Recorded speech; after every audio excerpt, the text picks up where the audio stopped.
Good morning! So, magandang umaga po sa inyo. Welcome to DIWATA GARCIA'S YouTube channel! So, kumusta na po kayo? Paano po ba ang inyong weekend? Are you okay? Yesterday is Monday. I'm about to do something na ipaprocess ko yung papers ko, but hindi po ako nakalis. Kasi pinatapos ko po yung welding ng terrace ko. And today, I'm just waiting for some notification and I'll be leaving and process some papers. So, magandang umaga po sa inyo. Kahapon po, nag-almusal na po ba kayo? Have you had your breakfast? I am DIWATA GARCIA and welcome to DIWATA GARCIA'S YouTube channel.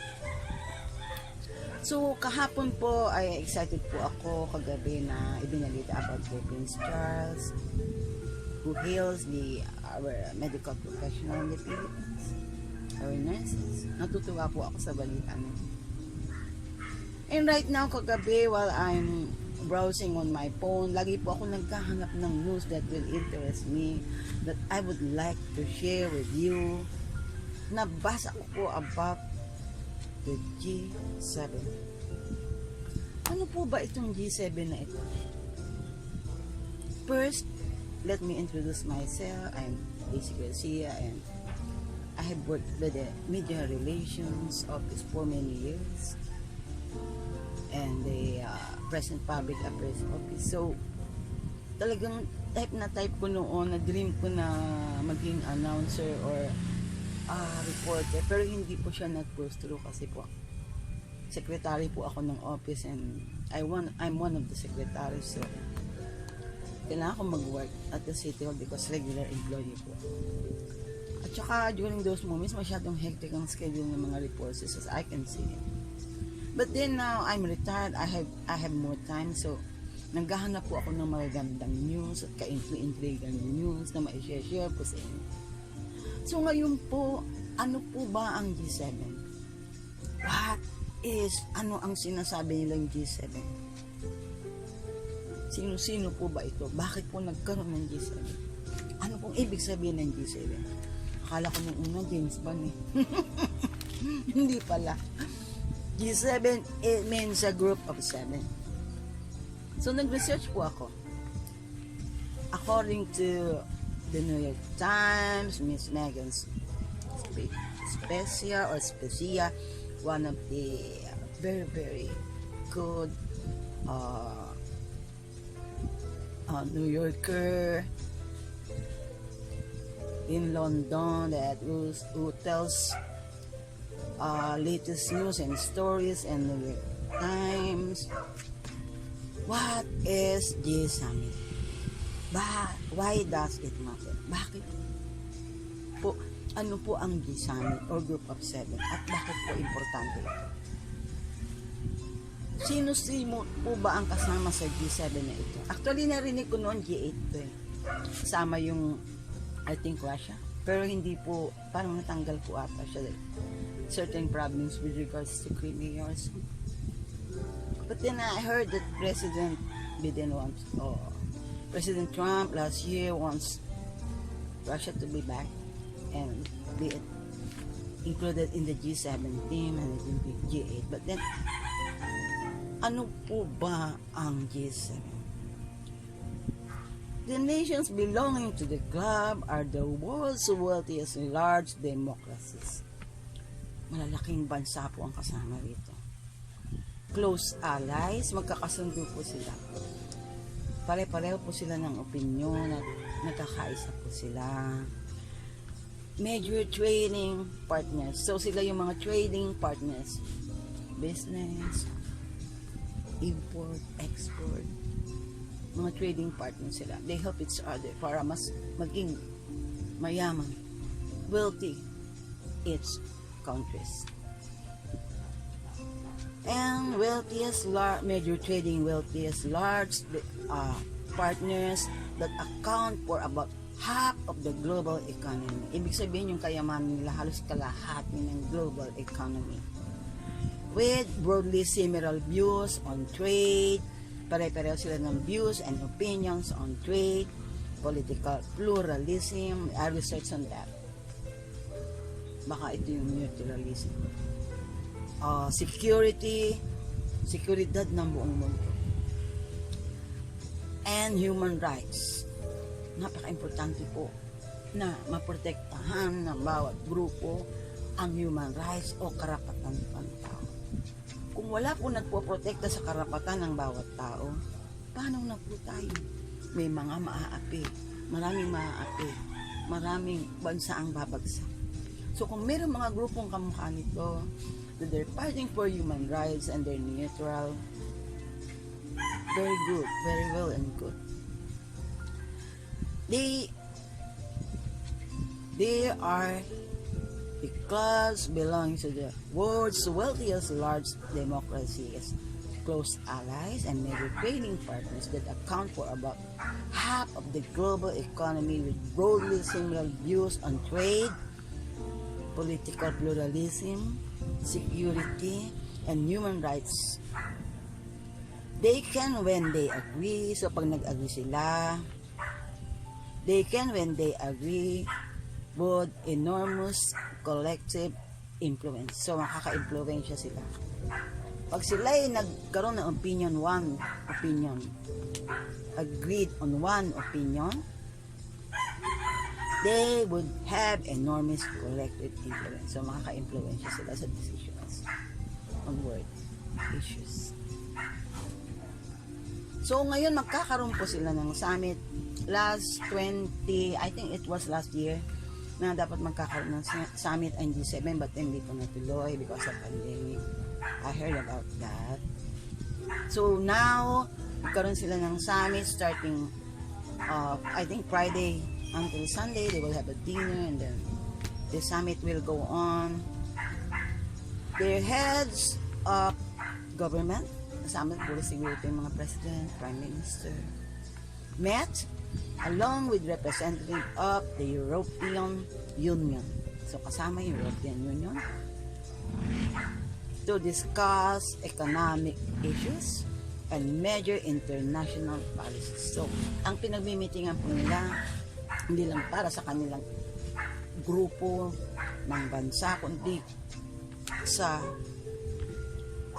halos buong mundo and major international policies. Ang ganda ng ganitong grupo. Those attending this year's gathering include leaders from the G7 member countries. Yung mga leaders nila ang attend. And meron din po silang guests or visitors like kasama po sa attend ng meeting ang mga guests Australia, South Africa, South Korea, and kasama rin po ang India na attend lang via video link. So ito pong grupo ng G7 whose origins go back to the 1973 oil crisis. Nagsimula ito nung nagkaroon ng oil crisis in 1973. Grew out of an informal gathering of finance ministers from Britain. Parang informal gathering lang sila, tapos na-formalize nila. Parang siguro na-discuss nila, dapat na natin i-formalize ito, na umaksyon na tayo. So, grew it out of an informal gathering with finance ministers from Britain, US, Japan, France, and West Germany. Sila muna yung Big Five noon. And in 1970, they later added additional members from major global. They have added additional members.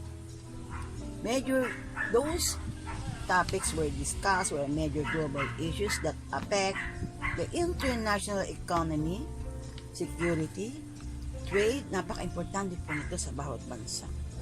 Equality. It's very important. Human rights, equality, and climate change. Ito yung pinag-usapan nilang climate change na kasama po sa pagmimitingan nila sa summit nila since last itong Friday na to. Natapos po ata June 14. In 2015 summit, there was a Paris agreement to limit global emissions.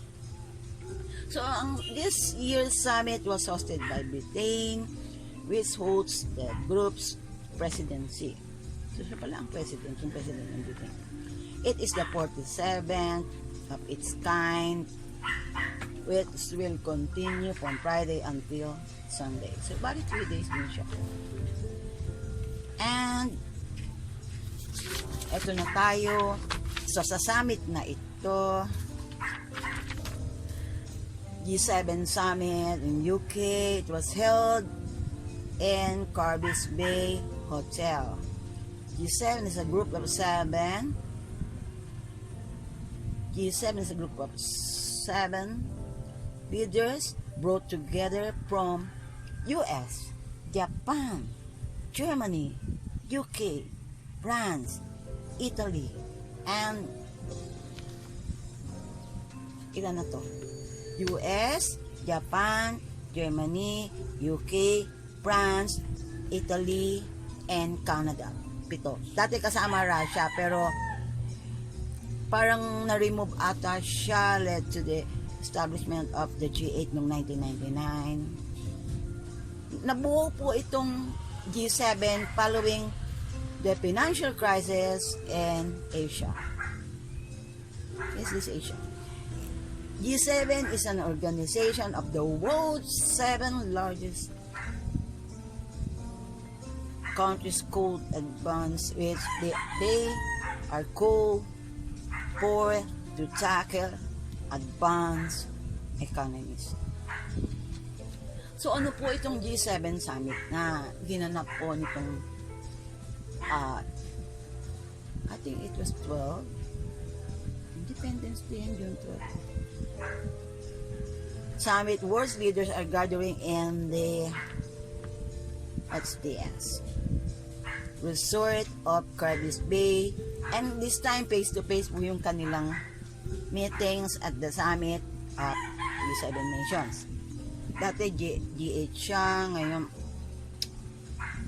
na hindi napapasama yung Russia, as I have told before, dahil nga rin nagka-problema doon sa Crimea. So, check natin para hindi ko na mabasa ulit. Eto na. Ano ang nangyari sa G7 Summit? So actually, G7 Summit, what have the wealthiest agreed on? So ano-ano po muna ang mga pag-uusapan nila dito? Tungkol po yung kamukha ng binanggit ko kanina, sa mga problema sa global economy, and then yung human rights, tapos yung sa global climate change, security and equality, like yung they tackle about it, yung problema sa China. There are certain areas in China na nagkakaroon ng problema with regards to equality, and they want to tackle that. And there are some small countries na they aren't treated well. So this G7 believes in equality and global emissions na napaka-importante po sa atin. Masyado na pa tayong polluted ang halos buong mundo. So ito na, ano na po ba ang napag-usapan nila? I think they had a dinner first, tapos with the Queen Elizabeth and the royal family, and after that nag-start na po yung summit. So ano na po ang napag-usapan ng G7? G7 summit, what have the wealthy democracies agreed on? The leaders of the G7 meetings ended a 3-day summit with a diverse set of initiative, including a pledge to vaccinate poorer countries against coronavirus. So nagkaroon sila ng pledge na tulungan yung poorer countries na mag-donate ng virus. I think that was via COVAX, and certain allies na pag nag-donate po sila, dadaan po ito via COVAX facility. So meron din po tayo dito sa Philippines sa mga COVAX facilities. Dadaan po doon yung mga donations sa atin. What happened was a pledge to vaccinate poorer countries against coronavirus. So, tutulungan po nila yung poorer countries. Sa atin, nag-donate. Promise to make large corporations pay their share of taxes. Yun yung mga large group of companies ay dapat nang magbayad ng tamang taxes. And a plan to tackle climate change with a blend of technology. So gagawa sila ng mga latest technologies na para matake na yung problems on climate change with a blend, I think, of new technology and money. So yung mga G7 leaders, countries, Canada, France, Germany, Italy, Japan, UK, and the United States of America. So to show that international cooperation is back after the upheavals caused by the pandemic. So ibig sabihin, ang nagbusa kanila or nagtulak sa kanila para magkita-kita again at pag-usapan ang mga major problems of the world dahil sa nangyari na rin sa pandemic. And I think isa rito ang pag-uusapan yung investigation on sa China, the origins, what caused this pandemic. So they had an initial investigation on that, and I think magkakaroon ng investigation again. And they were not happy with the initial investigation dun sa origins ng pandemic. International cooperation is back after the upheavals caused by the pandemic and the unpredictable former US President unpredictability raw. Bali na nagugulan sila kay former US President Donald Trump, kaya siguro medyo hindi mo sila nag-meeting. Parang gusto nila mas clear yung policies ng new administrations. Okay, so ngayon nang nandito na si President Biden, nag-meet ulit sila. And sana maging okay na. 1 billion vaccine doses. UK Prime Minister Boris Johnson, the group would pledge at least 1 billion doses. 1 billion doses ng vaccines. Marami na ito. With half of that coming from the US. So yung kalahati po nitong 1 billion vaccine doses ay manggagaling ang kalahati sa US at ang 100 million ay manggagaling from Britain. Many of the promised doses will flow through COVAX, as I have told you. So yung mga promised doses will flow through COVAX. This is a global vaccine buying system backed by the WHO. Back siya ng World Health Organization and Gavi, a vaccine alliance po ng COVAX. But nag-comment din po si World Health Organization, Tedros Adhanom, na nagsasabi at ang nagsinabi rin po ng other public health officials, sabi po nila, World Health Tedros Adhanom, sorry po hindi ko mabasa maigi, medyo, and other public health officials commented na yung vaccine pledge po is not enough. Ibig sabihin, kahit mag-donate ng 1 billion vaccine doses ang G7, hindi pa rin po ito kasya. It is not enough. Para po matapos ang pandemic, to fully end the pandemic, he said, at least 11 billion doses ang kailangan. Oh my God. Tapos 1 million doses pa lang yung i-donate. Para ma-vaccinate at least 70% of the world's population. So, para ma-vaccinate ang at least 70% ng world's population, kailangan natin ng 11 billion doses ng vaccine. At least nag-start na sa ibang countries sa mga donations, like dito sa Philippines. You're starting na senior citizens, nag-start sa frontliners, senior citizens. I think susunod na atin sa mga bata. But The G7 also urged China, that was I have told earlier dun sa tungkol sa investigation going on with regards to the origin ng pandemic na ito. Dahil di ba nag-umpisa po ito sa Wuhan, China, itong pandemic. The G7 also urged China to cooperate with the UN, with the United Nations Health Agency, on a transparent second phase probe, pangalawang probe na, into the origins of the global coronavirus pandemic. Dapat ata ito sunod-sunod na para malaman na natin kung ano ang cause nito at para masolusyonan na. So, ang sabi ng G7, we call for a timely, transparent, expert-led, and science-based WHO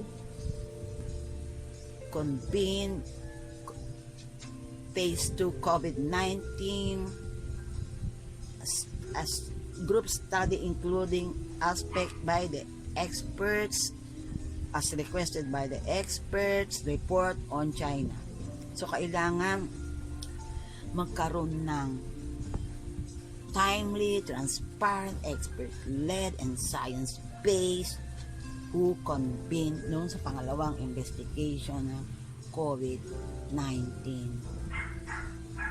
origins, the global COVID-19 virus pandemic. So, sana makita na talaga kung ano ang pinagmulan nito. So, yung Russia na remove, G8 po dapat. Ito G7, naging G8. Natanggal po yung China dahil it takes because of the takeover of Crimea. And maraming nagtatanong, so bakit hindi kasama ang China rito sa G7? Alam po, lahat tayo nagtatanong. And alam naman natin why, some of us know the reasons why, but then mga sabi-sabi lang yan at mahirap manghula. So, they say, China has never been a member despite its large economy. Kahit nga pakayaman ng China at halos nangunguna siya. China has never been a member despite its large economy and having the world's biggest population. Malaki ba ang population ng China? Ang alam ko, hindi masyado. China has never been a member despite its large economy and having the world's biggest population. Bakit hindi siya mapasama sa G7? Its low level of wealth per person. So, ibig sabihin, yung kayamanan ng bawat individual ay mababa. Its low level of wealth per person means it's not seen as an advanced economy. Sabi-sabihin, kahit napakayaman niyang bansa, hindi lahat ng tao ay progressive. May mga naghihirap din at mababa rin ang kanilang income. So, China has never been a member despite its large economy and having the world's biggest population. Its low economy in the way level of wealth per person means it's not seen as an advanced economy in the way that G7 members are. So, iba yung ekonomiya ng China, kahit napakayaman niya, hindi lahat na individual na nakatira sa kanila ay wealthy or na-meet ang requirements being a progressive country. Unlike siguro sinasabi nila sa G members, even the individual are working hard and they're having a good life, maybe that's that. The G7 Corner meeting will take place from Friday 11 to Sunday 13. The summit was attended by I told you the 7 leaders of the 7 countries, and there are also some guest countries na attend po, just like what I said before. Ano-ano po ba ang mga ginagawa ng G7? Throughout the year, ministers and officials from the members countries hold meetings. So, nag-hold sila ng meetings throughout the years. They form agreements siguro, just like what they said. They agree to certain policies, opinions. So, they agreed to make to make multinational companies pay more taxes. So yung just like what I said before, yung international companies or bigger companies will pay per taxes or add more taxes. The main event is when the G7 leaders took time together to talk about the biggest issues of the day. So, aside from that, may mga biggest issues pa. Lit na sulat ko yan. This year's agenda, siyempre nag-dinner muna with the Queen Elizabeth and the royal family the first night. Ang main topic po ng conversation ng G7 summit or meeting is this year's agenda. I mean, topic of conversation for the rest of the summit is COVID recovery. So, isa sa mga main topic nila ay COVID recovery. Just like I've said earlier na magdodonate ng 1 billion dose na vaccination ko, including a stronger global health system. So aside from the problems on COVID, ito tackled in a stronger health global system. Napakaganda po. That can protect us all from the future pandemics. So pag-uusapan dito ang mas malakas na global health system ng buong mundo, kung paano tayo makakaiwas dyan sa pandemya na yan at sa mga darating pang pandemya, future pandemics. Pag-uusapan na nila ito in advance in this G7 summit. Climate change, just like what I said before, it's very important, and trade. Napaka-importante ng trade para bawat mundo po ay may angat ang kanilang ekonomiya. So, naiintriga ako sa G7, but then this is very good. Kahit hindi kasama ang Pilipinas dito, I think malaking bagay po ito sa atin, lalo na yung mga allied countries natin na umaalalay sa atin. We want them to be successful and yung ating mga allied countries kasi tinutulungan po nila. So, ano-ano po ba ang mga pinag-usapan nila dito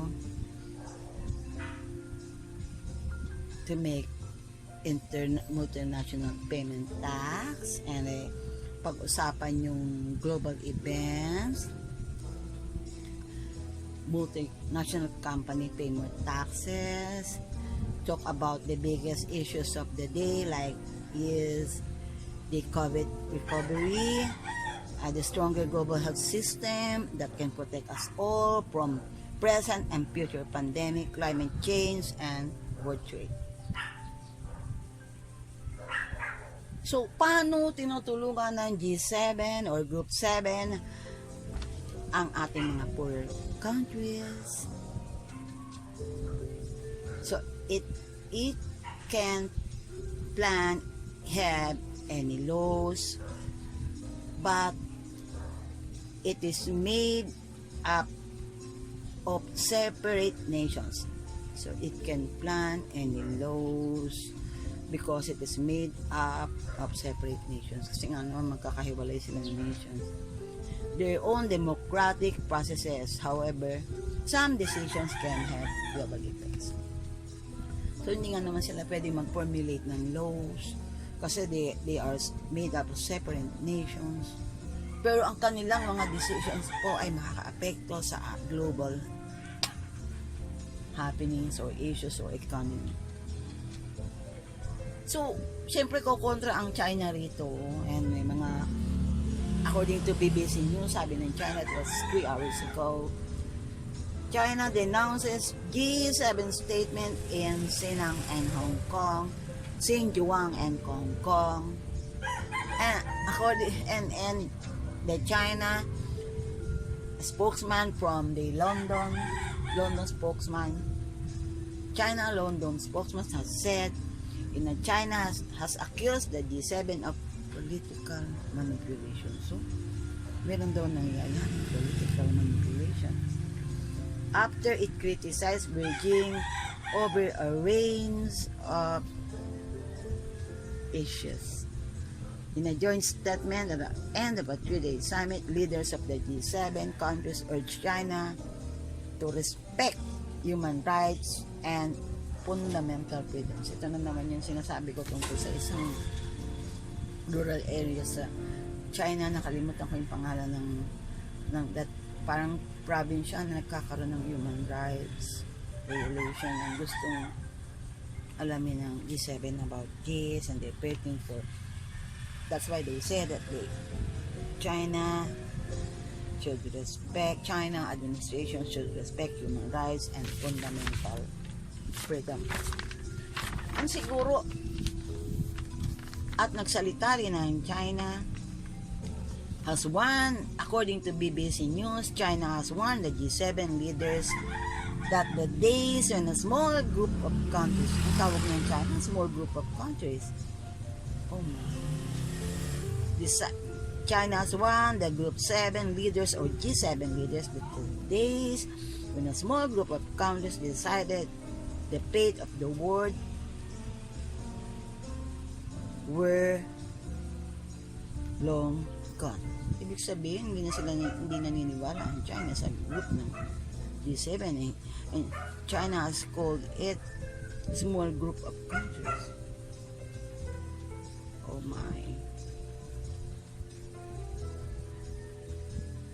So after the meeting, G7 are expected to issue closing declaration. President Biden said he wanted the U.S. build back, B3W, build back a better world to a higher quality as opposed to buying and build and build initiative by China. And so they say they are confused whether China is a partner, a competitor, or a security threat. So I hope masaya may meron po akong na-share sa inyo na impormasyon about the G7 or group of 7 countries, and tututuhan ko ulit yan kung ano po ang nangyayari sa G7 because it will affect all of us and the whole world. So this is Daisy DIWATA GARCIA, Bali-Balita, anong latest. I hope you will like and subscribe para hindi ko masayang ang pagod ko at magganaan pa po akong maglabas ng mga bagong issues or mga intriguing issues. So this is Daisy DIWATA GARCIA. Welcome to Daisy DIWATA GARCIA's YouTube channel. Maraming salamat po, and I love you. Breakfast na tayo, gutom na ako. You know I can't smile without you. Can't smile without you.